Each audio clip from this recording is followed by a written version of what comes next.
Good evening, everyone. My name is Patty Diggin, and I am the director of the Cottrell Entrepreneurship Center here at West Chester University. On behalf of the center and WCU, I welcome you all to the 11th annual West Chester University Business Idea Pitch Competition. The pitch competition has been bringing Chester County 11 years of idea generation, creativity, and innovation. So a little look at our agenda for tonight. Obviously, we have our registration and some networking, now opening remarks, and I will then be introducing our moderator, Howard Luber. Following that will be our pitch presentations, after which our judges will complete their deliberations, and during their deliberations, we will be having a presentation by WCU student Zach Starr, who will be presenting his business quicks.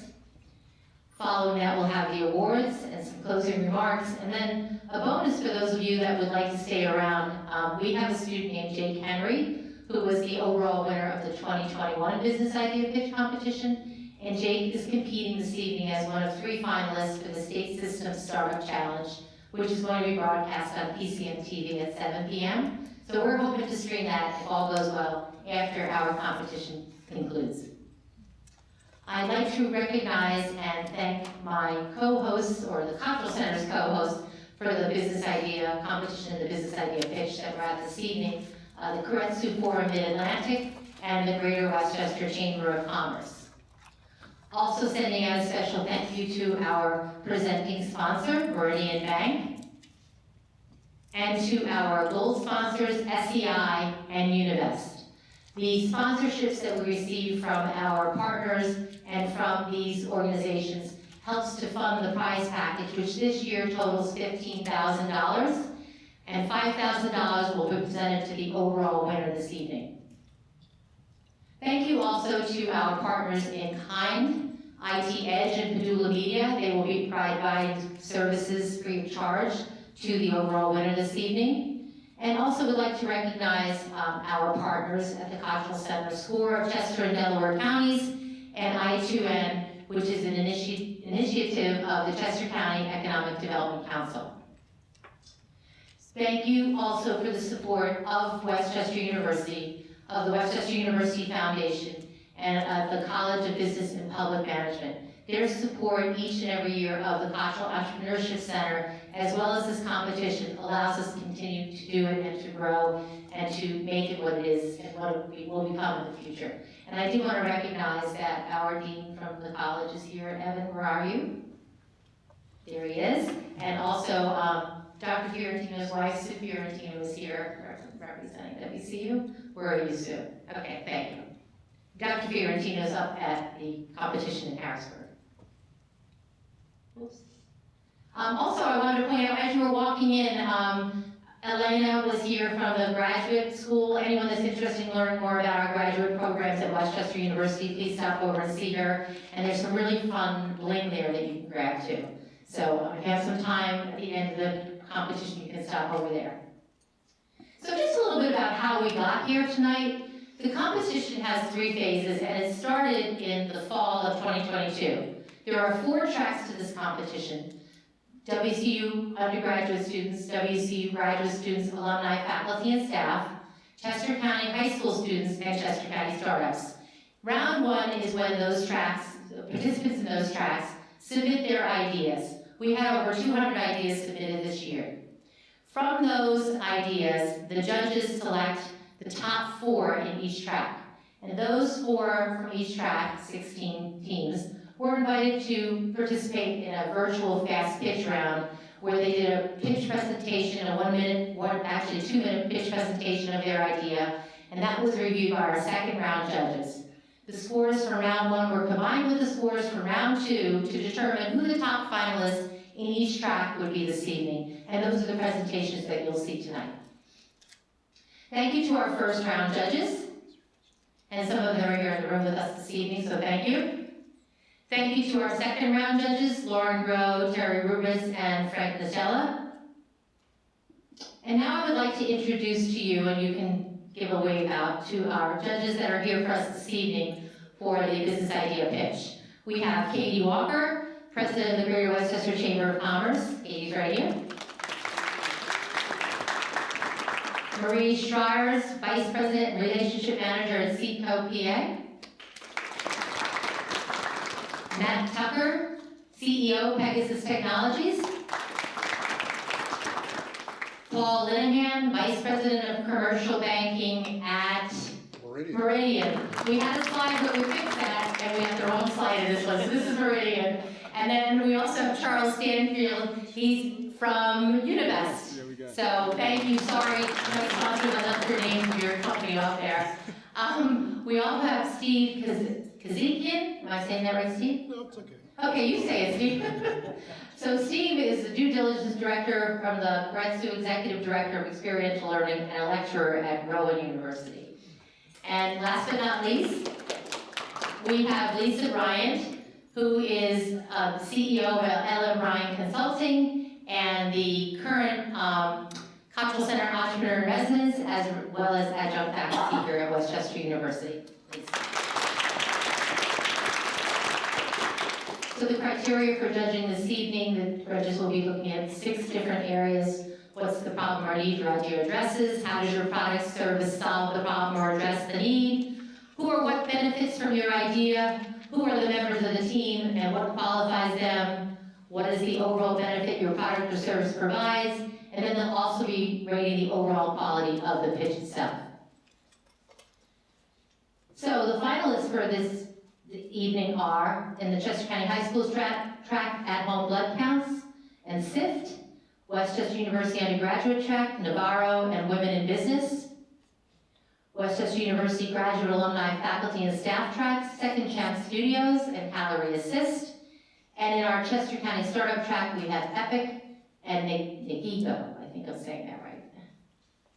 Okay, at this time, I would like to invite up our moderator for the evening, Howard Lubert, who is the president of the Keiretsu Forum Mid-Atlantic. Howard? Thank you, Barry. Well, here we go again. 11 times is the charm, right? So we have, as you heard, we're going to hear from 8 companies today. We have judges all primed and ready to go. We will have some new information about some new stuff tonight as well. Do we have the chalk slides there? Okay, so I would ask, you can read these slides faster than I can read them to you. So I'm not going to even attempt to do the reading. Take the 30 seconds and read the first one.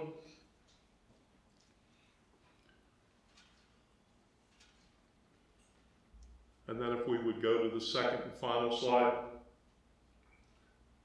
Keiretsu not only came up with the idea of offering the idea competition here, like we had also done at Rowan University. For 10 years, Chuck was here every year as part of this process. We're pleased to announce that we will start this year with the Chuck Carter Idea Excellence Award. We will be on top of the $15,000 in prize money. There will be a $5,000 Chuck Carter Award with slightly different criteria. We are currently looking back at the winners of the previous 10 years of this event, as well as the companies tonight.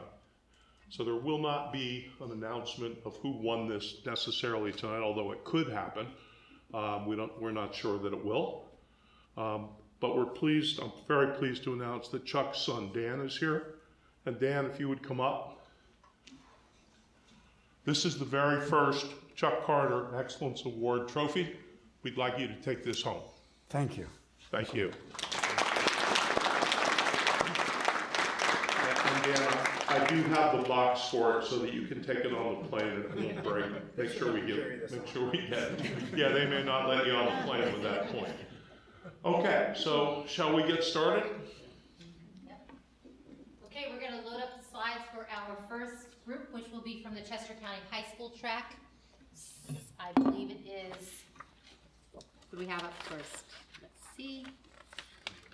Our first presenter is At Home Blood Counts, East High School.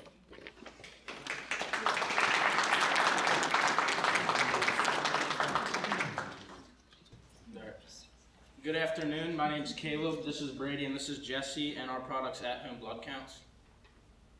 So our inspiration is my brother Ethan. So when Ethan was 17, he got a tooth pulled and it started bleeding and bled for like 3 days, so obviously something wasn't right. So we wound up taking him to the hospital, and we found out that he has this rare blood disorder called Evans syndrome, and that disease requires him to consistently go in and out of the hospital for blood work. So that wasn't only a big adjustment for him, it was a big adjustment for our entire family.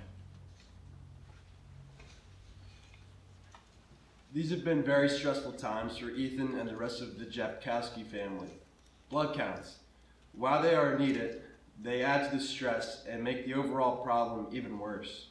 One example is the time it takes to actually go up to the hospital up to 4 times per week.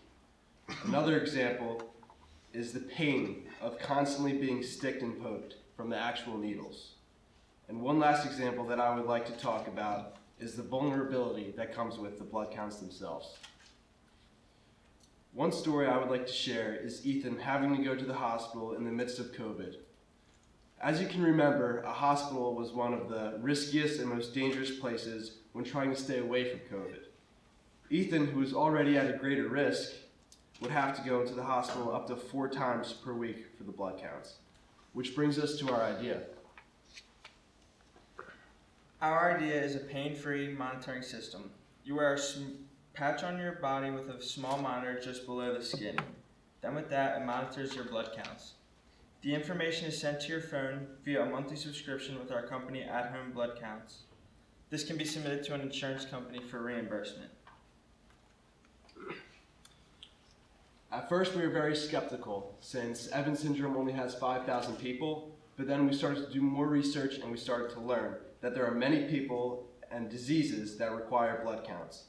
4.5 million with liver disease, 20 million with thyroid disease, 37 million with diabetes, and 80 million with cardiovascular disease, which is a market over 140 million people. To put this in perspective, this is 1,200 of Penn State's Beaver Stadiums. So our product improves your quality of life by saving time, being less painful, and allowing you to get your blood counts in the comfort of your own home. Thank you for your time. Are there any questions?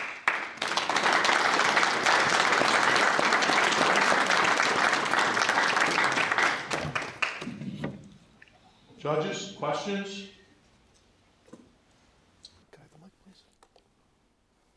Steve? Testing 1, 2. Nope. You think I would know how, right? Button's right here, Steve. Under the screen on the right. Yeah, I'm trying.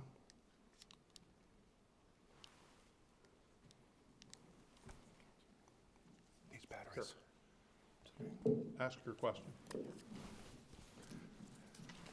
Thanks, guys. I love the passion, and that's one of the things we look for when we're seeing pitches. So what do you think your biggest challenge in introducing this to the market would be? Thank you for that question. Thank you. I would say our biggest challenge would be following up and getting a connection with the company to start making this product. But I will say this: we have done more and more research, and there's a similar product out there with a totally different thing for diabetes, and that would probably be our biggest problem, though. Who's next, judges? How many members are on your team besides the 3 of you? Well, I will say my teacher has helped us a ton, so I would like to add her. Yes. Other questions, judges?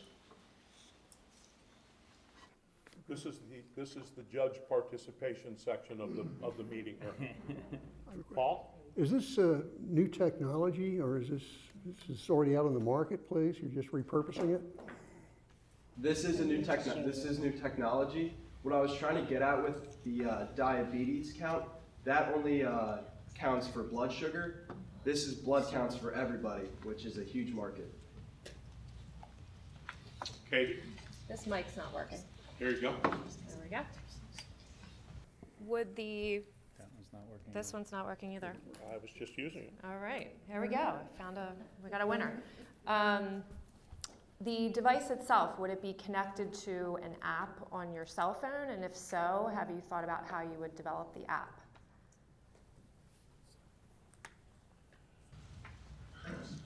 Thank you.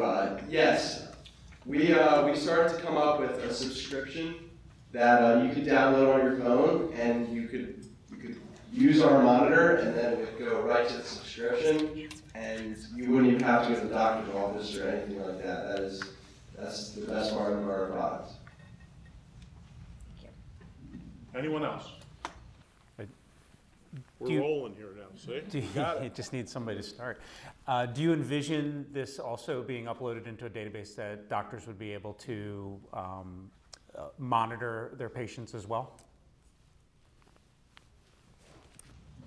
I would 100% want this to be affiliated with doctors' offices all over the world. I don't think I would feel comfortable if it wasn't, or any other people would.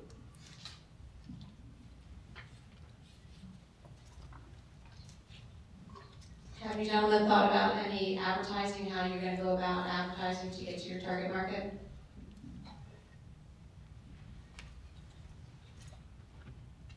I don't know if any of you are familiar with the new Mars app that a lot of doctors' offices use now, but the main thing with them is they work directly with the doctors' offices all around the world, and it was really easy to advertise that way.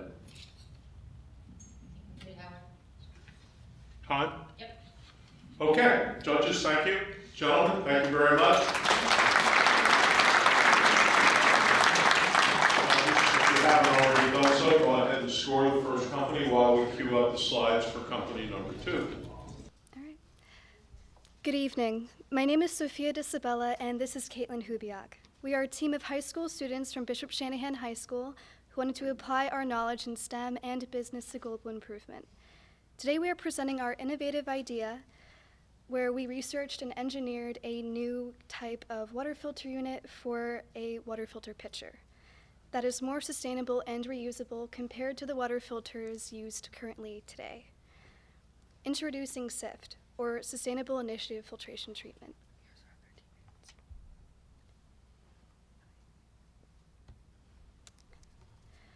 So what is SIFT's purpose? Mainly our business will be built on providing a new type of filter for a pitcher that is used in households, college dorms, and commercial buildings. SIFT focuses on the development of a sustainable and reusable design for water filtration systems. Not only will it create new adaptations for water filters, but create awareness of the current global water crisis. Through this, SIFT will revolutionize the way we approach water filtration systems. Globally, there are about 400 million tons of plastic waste each year. The current state of water filtration products on the market is that nearly all are disposable. Many are difficult to recycle, use non-biodegradable plastic packaging, and use methods of plastic processing, which end up in landfills and promote a harmful environment, contributing to the already pressing issue of waste management. Furthermore, many filters need to be replaced every few months, adding to the constant demand for maintaining access to clean water. To address the problem, we have broken down the solutions into 2 parts. Part 1, the filter cartridge will still need to be replaced every few months. And Part 2, the housing unit that the filter cartridge is placed into will be redesigned. Here we have a visual demonstration of what the interior of what the water filter would look like and how it would generally work. First, the water flows through a built-in mesh screen that prevents black flecks or carbon particles. Then the activated carbon goes through the process of reducing mercury and chlorine. Lastly, ion exchange resin acts like a magnet to capture the harmful chemicals copper, zinc, and cadmium in order to provide clean and safe drinking water. Our filter cartridge will contain a type of biodegradable packaging called hemp cellulose packaging. It is a plant-based plastic used to package drug caplets. It is made from hemp cellulose, a gelatin material formed from the fiber of plants, mixed with corn to create a doob tube. This doob tube will be manufactured to be large in diameter to fit inside of the water filter. meanwhile containing the cap for easier insertion and removal, the built-in mesh screen that prevents black flecks, the filter capsule, and the container on the exterior of the water filter. The exterior layers will be made out of a safe bioplastic material that's made from biological matter. Okay.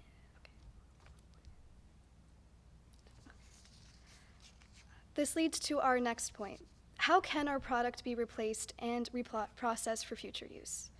In order to properly dispose of the activated carbon and ion exchange resin within a water filter, a reactivation process will take place. This reactivation process can be applied to carbons used in both liquid phase and vapor phase applications once the product is distributed to our facility. This is where, as shown on the screen, the carbon regeneration kiln comes into play. It allows carbon to be regenerated in an atmosphere without a direct heat source, which is not harmful for the environment. These spent carbons can be segregated from other spent carbons and returned to the same customer for reuse, or pooled with other spent carbons and sold into other applications as a cost-effective alternative to virgin carbon. Once this step is completed, an activation process will take place and open the pores of the carbon filter, increasing the surface area and giving the carbon more capacity to hold contaminants. Overall, this process is extremely user-friendly for our business to provide guidelines and directions within our product manual and online website. Yes, as Sophia mentioned, not only can our water filter product be purchased physically at our facility, but through our remote online business. Transactions can be made on our website and can, through Swift service, be delivered to your home conveniently. If the customer needs to return their product or has issues with their product, accommodations can be made through affordable pricing. In regard to our online presence, the website will have educational tools to inform consumers about the benefits of using the filtration system. There will be accessible links with how-to videos on how to replace, use, and dispose of the product. And we also have a link to the sample SIF website that we created, just to show a visualization of what it would currently look like. Does it work? I don't think it works. That's okay.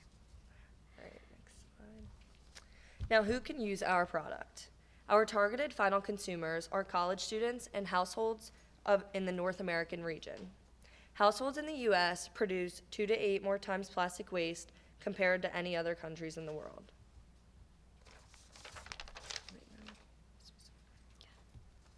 There are 2 main rivalries to our product, Brita and Perone water filters, or Brita Pro.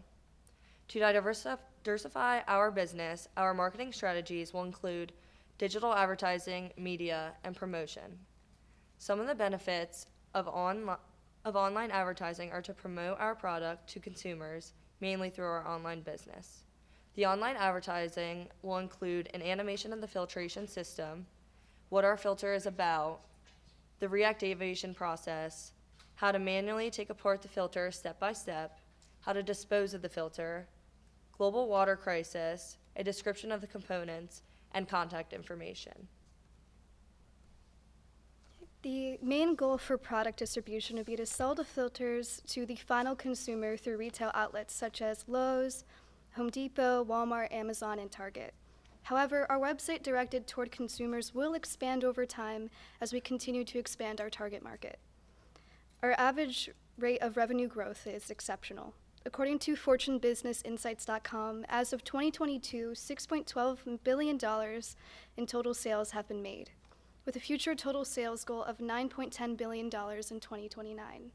This includes a compound annual growth rate that is predicted to stay at 5.8% throughout 2022 through 2029. Furthermore, proving that as the company matures, the growth rate will increase and allow new opportunities for expansion. Successful revenue growth will attract investors or partners and help the company become more competitive in the marketplace. We believe that SIPT is a step closer to providing people on a global range access to clean water without harming the environment. Join us in our mission to provide effective solutions for the global water crisis. Thank you for your time and consideration.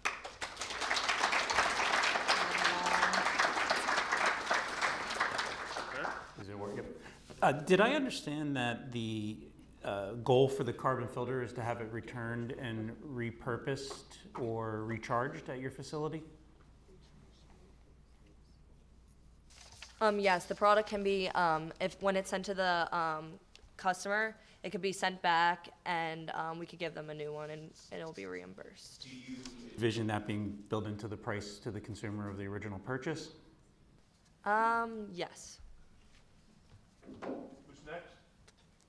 Lisa? To piggyback onto my fellow judge, can you elaborate more on the price? So we were thinking for the cartridge part of the water filter, Talk to the mic. it could be ranged to about $1 or so, because usually it's about $5, which is completely overpriced. And for the overall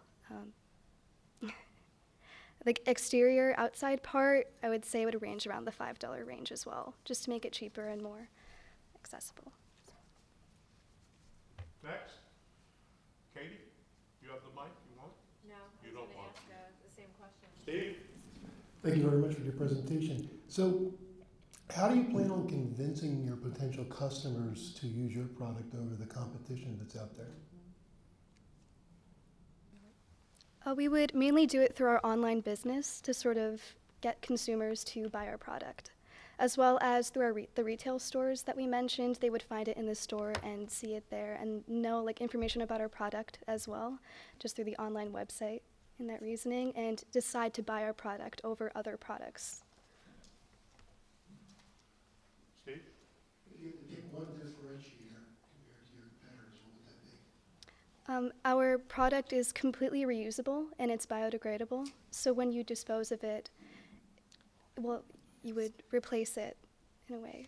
So you wouldn't dispose of like the carbon, you would be reusing it, and through like the carbon regeneration generator, that would do that for you, and you can continue to use your same product.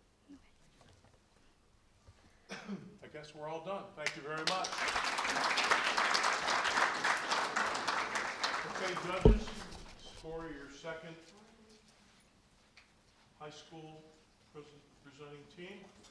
You ready? Yep. Go ahead. Hi, my name's Ethan Seidel, and this is Navarro, the smart home installation company. So at Navarro, we recognize a couple problems. First off being time consumption. A lot of people don't have full experience with smart home technology and the installation process, and they don't know what the products can fully do, which can be a bit complicated. Also, multiple apps with many smart home devices, they can't be connected to one user interface and one app, which can be kind of annoying on your smartphone. Also, there's no connection, so the lack of compatibility between smart home device companies can be really annoying and allow smart home products not being connected with one another. At Navarro, we'd like to provide a couple solutions to that. One being a clean user interface, a single, easy-to-use app that allows customers to easily navigate and control all their smart home devices on one app.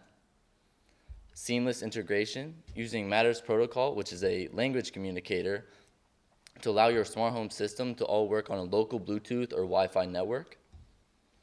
And then bringing experience to the table, removing the tedious process of researching, purchasing and installing for our customers, and providing them with everything they could want. So let's talk about some brief smart home benefits, one being convenience, being able to turn on the lights, locking the doors, changing the temperature, all on your smartphone. Also, energy efficiency, reducing energy consumption, automating temperature and light control, which will ultimately lower the customer's utility bill. Security, monitoring homes remotely with notification alertings and video surveillance, all within your smartphone. And then just complete customization, setting controls to homeowners' liking and directing them towards their customer needs. So let's go over the market now. So the total addressable market is $101 billion, and this is for all smart home automation. What I would like to hit upon is the serviceable available market, which is $2.6 billion, and this is for the installation portion. This is projected to grow by 25% CAGR rating in the next 5 years. I believe we can hit an attainable market of $260 million based off the competition which is about 10% of the available market. Now let's look into the competition a little bit. We have Savant. So their focus is more on smart home automation and manufacturing, and they're known for really high prices. They have a customizable user interface, which creates a big knowledge barrier between their customers, having Savant always have to come back and work on the thing for them. And then Control 4 is also focusing on the smart home automation and manufacturing side. And they put a lot of money into developing a clean user interface, but I feel like both these companies lack customer service, because I personally reached out to both of them trying to figure out if I could receive a quote for installation, and neither of them completely followed through with me. At Navarro, I have a 2-year action plan. So as of right now, we're kind of in the research, gaining more market knowledge, etc. And then come May this summer, I would like to fully scale marketing to consumers, such as Google and Facebook ads, or organically with Facebook posts. And then I would like to do later in the summer with further outreach with team expansion to reach other regions around the country. And then in December, I would like to provide easy-to-see packaging for installation into businesses that they can make it as convenient as possible for the purchasing process. And then in next February, I'd like to draw on professionals from Savant, from Control 4, to have the software developing team help me out design my own user interface and try to pull them from their company. And then next December, I would like to really integrate with realtors and builders to really hit on that pre-installation market to make their home smart even before the customers move in. So a little about myself. I always enjoyed technology, and I see myself on the more innovator and problem-solving side. Me and my father have installed many smart home products in our home, so I'm a big advocate for it. We use them daily. And I'd just like to thank you guys for your time, and hopefully use the competition funds towards the Google and Facebook ads to reach quicker community outreach. And really, my whole goal is to make every home smart. Thank you.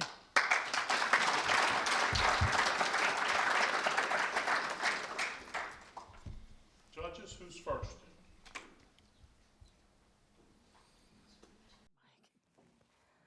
Question for you. So, will you have an app that will go along with the product? And in addition to the app, will there be a cost? I know I asked your question. The app will become free and will probably be incorporated in the pricing for installation, but that will come along after we do more installing, as you saw with the 2-year action plan. That answers your question.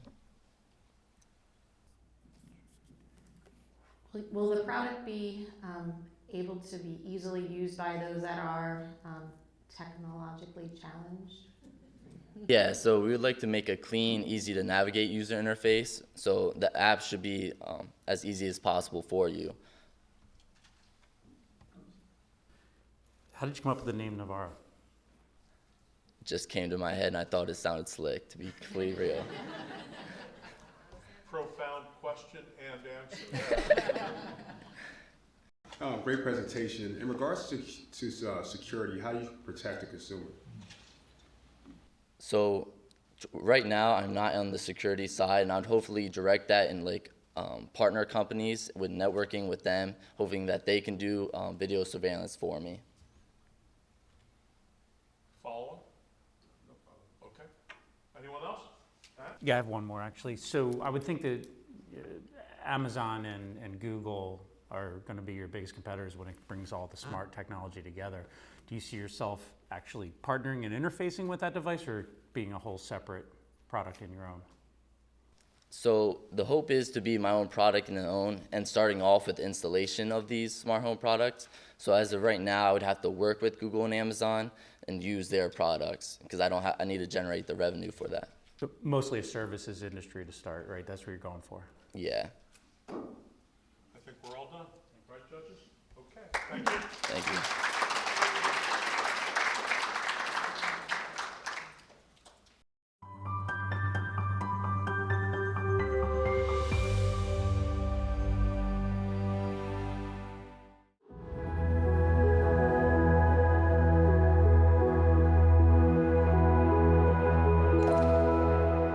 Danny Apex Productions.